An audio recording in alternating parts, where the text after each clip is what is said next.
ഓം സദാശിവസമാരംഭാം ശങ്കരാചാര്യമധ്യമാം അസ്മദാചാര്യപര്യന്താം വന്ദേ ഗുരുപരമ്പരാ. ശിവാനന്ദാശ്രമം പാലക്കാട് പ്രസിദ്ധീകരിച്ച സ്വാമി ജ്ഞാനാനന്ദ സരസ്വതി തിരുവടികൾ എഴുതിയ ഭാഗവത രഹസ്യം 12 സ്കന്ധം തുടർന്ന് വായിക്കുന്നു. ജന്മനാ തന്നെ പരമജ്ഞാനിയും ഈശ്വരസ്വരൂപനുമായ വ്യാസാചാര്യൻ വേദങ്ങളെ അന്നത്തെ ജനങ്ങളുടെ ബുദ്ധിശക്തിക്ക് ഗ്രഹിക്കത്തക്ക നിലയിൽ മന്ത്രങ്ങളെ കൊണ്ട് സംഹിതകളാക്കി ചമച്ചു.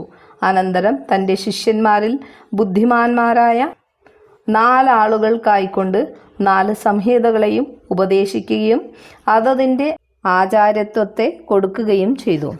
പൈലൻ, സുമന്തോ, വൈശമ്പായനൻ, ജൈമിനി എന്നീ 4 ശിഷ്യന്മാർക്കാണ് ഋക്ക്, അഥർവം, യജുസ്, സാമം എന്നീ സംഹിതകളെ ഉപദേശിച്ചത്. അവരാകട്ടെ തങ്ങളുടെ ശിഷ്യ പ്രശിഷ്യ പരമ്പരകളിൽ കൂടെ വേദസംഹിതകളെ പല സ്വരൂപത്തിൽ വിസ്തരിച്ച് പ്രചരിപ്പിച്ചു വന്നു. അങ്ങനെയുള്ള പ്രചാരകാലത്ത് യാജ്ഞവൽക്കൻ എന്ന ഋഷിക്ക് ആചാരദോഷത്താൽ ഗുരുഭ്രഷ്ടനാവേണ്ടി വന്നത്. അതിൻ്റെ ഫലമായി താൻ പഠിച്ച യജുർവേദ സംഹിതകളെ മുഴുവൻ ഛർദ്ദിക്കപ്പെട്ട വേദമന്ത്രഖണ്ഡങ്ങളെ മറ്റ് ഋഷികൾ തിത്തിരിപ്പുള്ളുകളുടെ രൂപത്തിൽ വന്ന് കൊത്തി വിഴുങ്ങി. പിന്നീട് അതിനെ തന്നെ പുറമേക്ക് നിർഗളിപ്പിച്ചു എന്നതാണ് തൈത്തരീയ ശാഖ അല്ലെങ്കിൽ തൈത്തരീയോപനിഷത്ത്. അനന്തരം യാജ്ഞവൽക്യൻ നഷ്ടപ്പെട്ട വേദജ്ഞാനത്തെ വീണ്ടുകിട്ടാൻ വേണ്ടി വേദസ്വരൂപനായ ആദിത്യനെക്കുറിച്ച് വളരെ കാലം കഠിനമായ തപസ് ചെയ്തു. ആദിത്യ ഭഗവാൻ പ്രത്യക്ഷപ്പെട്ട് യാജ്ഞവൽക്കനെ അനുഗ്രഹിച്ചു വീണ്ടും വേദജ്ഞനാക്കി തീർക്കുകയും ചെയ്തു. ആദിത്യനിൽ നിന്ന് ലഭിച്ചതായ യജുർവേദ ജ്ഞാനത്തെ പിന്നീട് പല ശാഖകളാക്കി യാജ്ഞവൽക്യൻ ശിഷ്യ പരമ്പരയിൽ കൂടെ ലോകത്തിൽ പ്രചരിപ്പിക്കുകയും ചെയ്തു. ഇതുപോലെ മറ്റ് സംഹിതകളും അതാതിൻ്റെ ആചാര്യന്മാർ ശിഷ്യ പ്രശിഷ്യ പരമ്പരകളിൽ കൂടെ പല ശാഖകളാക്കി പ്രചരിപ്പിച്ചു വന്നു. അനാദിയും അനന്തവും പരമസത്യവുമായ വേദജ്ഞാനം ഇങ്ങനെ 4 സംഹിതകളായും പിന്നീട് അനേകം ശാഖകളായും രൂപപ്പെട്ടു ജഗത്തിൽ പ്രചരിക്കാൻ തുടങ്ങിയെങ്കിലും അല്പജ്ഞന്മാരുടെ ബുദ്ധി കൊണ്ട് അവയെയും ഗ്രഹിക്കാൻ പറ്റില്ലെന്ന് കരുതി ലോകോപകാരത്തിനും ജീവന്മാരുടെ ഉദ്ധാരണത്തിനും വേണ്ടി അതേ വേദജ്ഞാനത്തെ തന്നെ കഥാസ്വരൂപങ്ങളായ പുരാണങ്ങളായും ഋഷികൾ രൂപപ്പെടുത്തി. അങ്ങനെ രൂപപ്പെട്ട പുരാണങ്ങൾ ബ്രാഹ്മം, പാത്മം, വൈഷ്ണവം, ശൈവം, ലൈംഗം, ഗാരുഡം, നാരദീയം, ഭാഗവതം, ആഗ്നേയം, സ്കാന്ദം, ഭവിഷ്യം, ബ്രഹ്മവൈവർത്തം, മാർക്കണ്ഡേയം, വാമനം, വരാഹം, മാത്സ്യം, കൗർമ്യം, ബ്രഹ്മാണ്ഡം ഇങ്ങനെ ആകെ 18 അപ്രകാരം ഋഷികളിൽ കൂടെയും അവരുടെ ശിഷ്യ പ്രശിഷ്യ പരമ്പരയിൽ കൂടെയും വളർന്നു വന്ന വേദശാഖാ പ്രണയനത്തിൻ്റെ ചരിത്രത്തെ കേൾക്കുന്നത് തന്നെ ഒരാൾക്ക് പാപഹരമാണ്. അനന്തരം നീണ്ട 3 അധ്യായങ്ങളെ കൊണ്ട് മാർക്കണ്ഡേയ മഹർഷിയുടെ ദിവ്യമായ ചരിത്രത്തെയാണ് കീർത്തിക്കുന്നത്. പുരാണങ്ങളുടെ ആചാരത്വവുമുണ്ട് മാർക്കണ്ഡേയ മഹർഷിക്ക്. അപ്പോൾ ഒരു പുരാണം ഉപസംഹരിക്കുമ്പോൾ ആചാര്യനെ സ്മരിക്കുകയെന്ന ഔചിത്യമാണ് ഇവിടെ മാർക്കണ്ഡേയ ചരിത്ര പ്രതിപാദനത്തിൻ്റെ പ്രസക്തി. ശൗനകൻ്റെ ചോദ്യത്തെ പുരസ്കരിച്ച് തന്നെയാണ് സൂതൻ ചിരഞ്ജീവിയായ മാർക്കണ്ഡേയ മഹർഷിയുടെ ചരിത്രത്തെ കീർത്തിക്കുന്നത്. ബ്രഹ്മചര്യാശ്രമത്തിൽ വെച്ച് വേണ്ട പോലെ വിദ്യാസമ്പന്നനായ മാർക്കണ്ഡേയൻ പിൽക്കാലത്ത് വിവാഹം ചെയ്ത് ഗൃഹസ്ഥനായി തീരാതെ തപസ്സും ബ്രഹ്മനിഷ്ഠയും കൊണ്ട് തന്നെ ആയുഷ്കാലം കഴിച്ചുകൂട്ടാൻ തീർച്ചപ്പെടുത്തി. ഹിമാലയത്തിൻ്റെ സാനുപ്രദേശത്തുള്ള പുഷ്പഭദ്ര നദീതീരത്ത് ഒരാശ്രമവും കെട്ടി അവിടെ ഇരുന്ന് ഏകാന്തമായ തപസാധന ആരംഭിച്ചു. അങ്ങനെ വളരെ കാലം കഴിഞ്ഞു. പരമസിദ്ധനും അനുഗ്രഹീതനുമായി. പിന്നെയും ജനമധ്യത്തിലേക്ക് ഇറങ്ങി വരാതെ അവിടെ തന്നെ ഏകാന്തതയിൽ ബ്രഹ്മനിഷ്ഠനായി കഴിഞ്ഞു വന്നു. അങ്ങനെയിരിക്കുമ്പോൾ ഒരു ദിവസം ഭഗവാൻ ശ്രീനാരായണൻ ആശ്രമത്തിൽ എഴുന്നള്ളി വന്ന് അദ്ദേഹത്തിന് ദർശനം കൊടുത്തു. സന്തുഷ്ടനായ മാർക്കണ്ഡേയ മഹർഷി ഭഗവാനെ പലതരത്തിൽ ദിവ്യങ്ങളായ സ്തോത്രങ്ങളെ കൊണ്ട് സ്തുതിച്ച് നമസ്കരിക്കുകയും പൂജിക്കുകയും ചെയ്തു. പ്രസന്നനായ ഭഗവാൻ മഹർഷിയെ അനുഗ്രഹിച്ച് എന്തെങ്കിലും വരം വരിക്കാനായി ആവശ്യപ്പെട്ടു. നിരപേക്ഷനും നിഷ്കാമനുമായ മഹർഷിക്ക് ഒന്നിൻ്റെയും ആവശ്യമുണ്ടായിരുന്നില്ല. എങ്കിലും ഭഗവാന്റെ വാത്സല്യപൂർണമായ നിർബന്ധത്താൽ എന്തെങ്കിലും വരിക്കാതെ വയ്യെന്നു വന്നു. അതിനാൽ അദ്ദേഹം എന്ത് വരത്തെയാണ് വരിക്കേണ്ടതെന്ന് വളരെ നേരം ആലോചിച്ച് ഒടുവിൽ മായയുടെ പ്രഭാവത്തെ കാണിച്ചു തന്നാൽ കൊള്ളാം എന്നറിയിച്ചു. ഭഗവാൻ അനുഗ്രഹിച്ച് അന്തർധാനവും ചെയ്തു. വിശേഷ സംഭവങ്ങളൊന്നും കൂടാതെ കുറേ ദിവസം കഴിഞ്ഞു. അങ്ങനെയിരിക്കുമ്പോൾ ഒരു ദിവസം അസാധാരണമായി പ്രകൃതി ക്ഷോഭിച്ച് ഭയങ്കരമായ ഇടിയും കാറ്റും മഴയും ഉണ്ടായി. ഭയങ്കരമായ കൊടുങ്കാറ്റും അതിനെ തുടർന്ന് ഉച്ഛണ്ഡങ്ങളായ മേഘസംഘട്ടനങ്ങളും ഭയാനകമായ പേമാരിയും തുടങ്ങി. അകാലത്തുള്ള പ്രകൃതിക്ഷോഭം ഋഷിയെ ആകുലനാക്കി തീർന്നു. മുറിവില്ലാതെ തുടർച്ചയായി 5-6 ദിവസം നീണ്ടുനിന്ന പേമാരി കൊണ്ട് ഭൂമി മുഴുവൻ ജലമയമായി ക്രമേണ സമുദ്രങ്ങളെല്ലാം ഒന്നായി തീരുവാൻ തുടങ്ങി. ഭൂമിയിൽ താണ പ്രദേശങ്ങളൊക്കെ വെള്ളത്തിനടിയിലായി. പിന്നെയും വെള്ളം പൊന്തി പൊന്തി വരാൻ തുടങ്ങി. വലിയ പർവ്വതങ്ങൾ ഒഴിച്ച് ബാക്കിയെല്ലാം വെള്ളത്തിൽ മുങ്ങിക്കഴിഞ്ഞു. ക്രമേണ അവയും ജലരാശിയാൽ ആക്രമിക്കപ്പെട്ടു തുടങ്ങി. താൻ അധിവസിക്കുന്ന ഹിമാലയ പർവ്വതവും വെള്ളത്തിനടിയിലാകുമോ എന്നായി മാർക്കണ്ഡേയ മഹർഷിയുടെ സംശയം. അധിക സമയം സംശയിക്കേണ്ടി വന്നില്ല. അപ്പോഴേക്ക് അവിടെയും വെള്ളമെത്തി. ഭൂമി മുഴുവൻ വെള്ളത്തിലായി. എല്ലായിടത്തും ആകാശത്തിൽ പൊന്തി അലയടിച്ചു കൊണ്ടിരിക്കുന്ന ജലപ്പരപ്പ് മാത്രം. പ്രാണഭയത്താൽ മഹർഷി പരിഭ്രമത്തോടെ വെള്ളത്തിൽ നീന്തി തുടങ്ങി. അങ്ങനെ ആയിരക്കണക്കിലുള്ള ജന്മങ്ങൾ തന്നെ ആ പ്രളയജലത്തിൽ ജനിച്ചും മരിച്ചും കഴിഞ്ഞതായി അനുഭവിച്ചു ജ്ഞാനസ്വരൂപനായ മാർക്കണ്ഡേയ മഹർഷി. അങ്ങനെ കഴിയുമ്പോൾ ഒരു ജന്മത്തിൽ നീന്തി തുടിച്ച് നടക്കുമ്പോഴാണ് ദൂരത്ത് ജലപ്പരപ്പിൽ പൊന്തി നിൽക്കുന്നൊരു പേരാൽ വൃക്ഷം കാണപ്പെട്ടത്. അതിനെ അഭിമുഖീകരിച്ച് നീന്തി അടുക്കാറായപ്പോഴാണ് വൃക്ഷത്തിൻ്റെ ഒരു കൊമ്പ് ജലപ്പരപ്പിനെ തൊട്ടു നിൽക്കുന്നതായും അതിൻ്റെ ഒരില വെള്ളത്തിൽ പാറി കിടക്കുന്നതായും ആ ഇലയിൽ വളരെ ചെറിയ ഒരു ബാലൻ കിടക്കുന്നതായും കണ്ടത്. ആശ്ചര്യത്തോടെ ബാലൻ്റെ സമീപത്തേക്ക് പതുക്കെ നീന്തിയെടുക്കുമ്പോൾ ആ കുട്ടിയുടെ ഏറ്റവും ചെറിയ നാസാദ്വാരത്തിൽ കൂടെ അകത്തേക്കും പുറത്തേക്കും ചലിച്ചു കൊണ്ടിരിക്കുന്ന പ്രാണവൃത്തത്തിനുള്ളിൽപ്പെട്ട് പ്രാണനോടൊപ്പം നാസികാദ്വാരത്തിൽ കൂടെ അകത്തേക്കും പുറത്തേക്കും വരാനും പോവാനും തുടങ്ങി. വളരെയൊക്കെ പണിപ്പെട്ട് നോക്കിയിട്ടും പ്രസ്തുത പ്രാണവൃത്തത്തിൽ നിന്ന് പുറത്തു കടക്കാൻ കഴിയാതെ അവശനായി കുട്ടിയുടെ ശരീരത്തിൻ്റെ അകത്തേക്കും പുറത്തേക്കും സഞ്ചരിക്കാൻ തുടങ്ങി.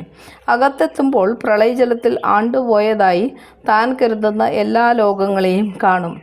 അപ്പോൾ തന്നെ പുറത്തേക്ക് കടക്കും. പുറത്തെത്തുമ്പോൾ ജലത്തെ മാത്രവും കാണും. അങ്ങനെ കുറേ അധികം പ്രാവശ്യം കഴിഞ്ഞപ്പോഴേക്ക് ക്ഷീണിച്ച് പരവശനായി. എങ്ങനെയെങ്കിലും ആ കുടുക്കിൽ നിന്നൊന്ന് രക്ഷപ്പെടാൻ വേണ്ടി തൻ്റെ എല്ലാ കഴിവുകളും ഉപയോഗിച്ച് ശ്രമിച്ചു നോക്കി. എങ്കിലും ഫലമൊന്നും ഉണ്ടായില്ല. അവശത വർദ്ധിച്ചപ്പോൾ ഭഗവാനെ ഓർമ്മ വന്നു. സർവാത്മന ഈശ്വരനെ ശരണം പ്രാപിച്ചു. രക്ഷിക്കാൻ പ്രാർത്ഥിച്ചു. ഭഗവാനെ ആശ്രയിച്ചതോടെ താമസമുണ്ടായില്ല.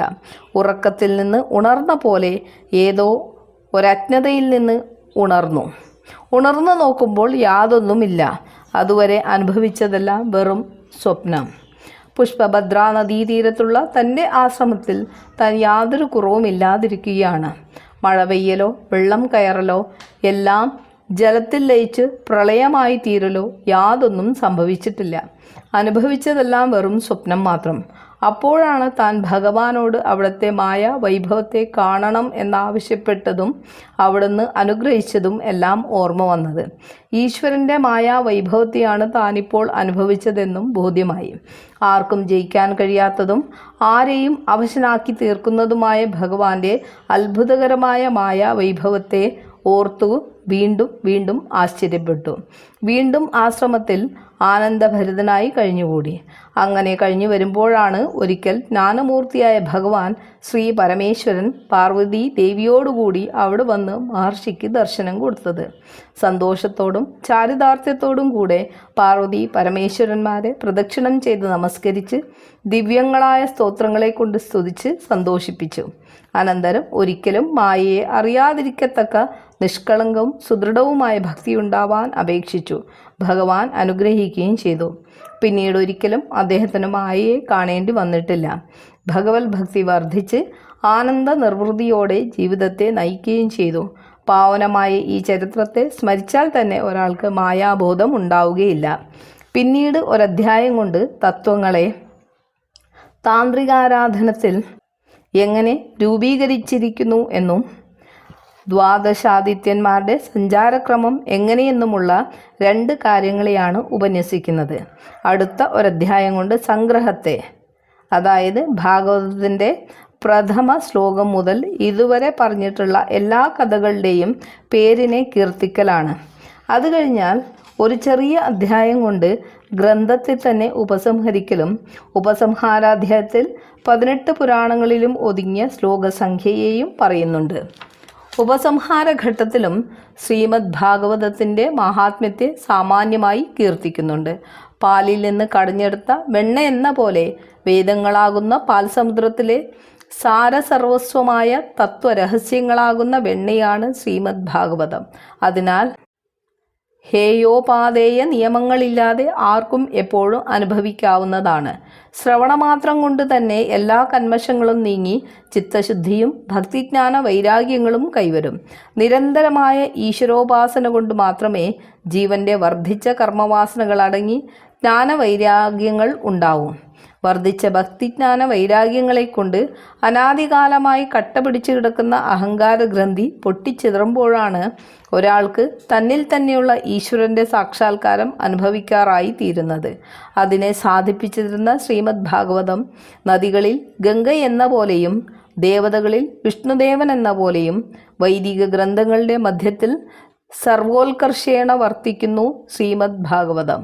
ഏതൊരു സദസ്സിലും ശ്രീമദ് ഭാഗവതം എത്താതിരിക്കും കാലത്തോളം മാത്രമാണ് അന്യഗ്രന്ഥങ്ങൾക്ക് സ്ഥാനവും പദവിയും കിട്ടുന്നത്. അമൃതപാനം കൊണ്ട് സംതൃപ്തനായ ഒരാൾക്ക് എപ്രകാരം മറ്റൊരു പേയത്തിൽ അപേക്ഷയുണ്ടാവുന്നില്ലയോ, അതുപോലെ ഭാഗവതാമൃതപാനം കൊണ്ട് മത്തനായ ഒരാൾക്ക് മറ്റൊന്നിൻ്റെയും അപേക്ഷയുണ്ടാവുന്നില്ല. 18,000 ശ്ലോകങ്ങളും 335 അധ്യായങ്ങളും 12 സ്കന്ധങ്ങളുമാകുന്ന കരചരണാദി അവയവങ്ങളോടും ഉപാവയവങ്ങളോടും കൂടിയ പ്രത്യക്ഷ കൃഷ്ണ സ്വരൂപമാണ് ശ്രീമദ് ഭാഗവതം. അതിനാൽ ശ്രീമദ് ഭാഗവത മഹാപുരാണ ഗ്രന്ഥത്തിൻ്റെ ദർശനം, സ്പർശനം, ശ്രവണം, മനനം, ദാനം, ആദാനം തുടങ്ങി ഏതൊരു സേവനവും ഒരു പ്രകാരത്തിൽ കൃഷ്ണാനുഭൂതി തന്നെയാണ്. ഭാഗവതവും ശ്രീകൃഷ്ണനും രണ്ടല്ലെന്ന കാരണത്താൽ ഭാഗവത ദർശനം ശ്രീകൃഷ്ണ ദർശനം തന്നെ, ഭാഗവതാസ്വാദനം ശ്രീകൃഷ്ണാനുഭൂതി തന്നെ. ഇങ്ങനെ എണ്ണിയാലും വർണ്ണിച്ചാലും കഴിയാത്ത അപാര മഹിമയോടുകൂടിയ ശ്രീമദ് ഭാഗവതമാകുന്ന ഈ മഹാമൃതത്തെ ആദ്യമായി ജഗന്നിയന്താവായ ഭഗവാൻ ശ്രീനാരായണൻ തൻ്റെ നാഭീകമലത്തിൽ ഇരുന്നരുളുന്ന ബ്രഹ്മദേവൻ തൻ്റെ പുത്രനും ശിഷ്യനുമായ ശ്രീ നാരദ മഹർഷിക്കും, അദ്ദേഹം ശ്രീ വേദവ്യാസനും, വ്യാസൻ സ്വപുത്രന്മാരായ ശ്രീ ശുഗനും, അദ്ദേഹം സംസാര സർപ്പദഷ്ടനായ ശ്രീ പരീക്ഷത്തിനും ഉപദേശിച്ചു. പ്രസ്തുത ഭാഗവത പരമാചാര്യന്മാർക്കായിക്കൊണ്ട് നമസ്കാരം. അതിനെ തന്നെ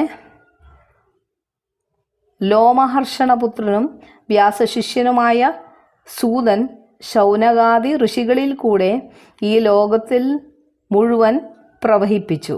അദ്ദേഹത്തിനും നമസ്കാരം. ജന്മം തോറും ജീവനെ ഈശ്വരങ്കലേക്ക് കൂടുതൽ അടുപ്പിച്ചു കൊണ്ടിരിക്കുന്ന പ്രേമസ്വരൂപിണിയായ ഭക്തി ഈ ഭാവത്തിൽ കൂടെ ഓരോരുത്തർക്കും കിട്ടാൻ ഇടവരട്ടെ.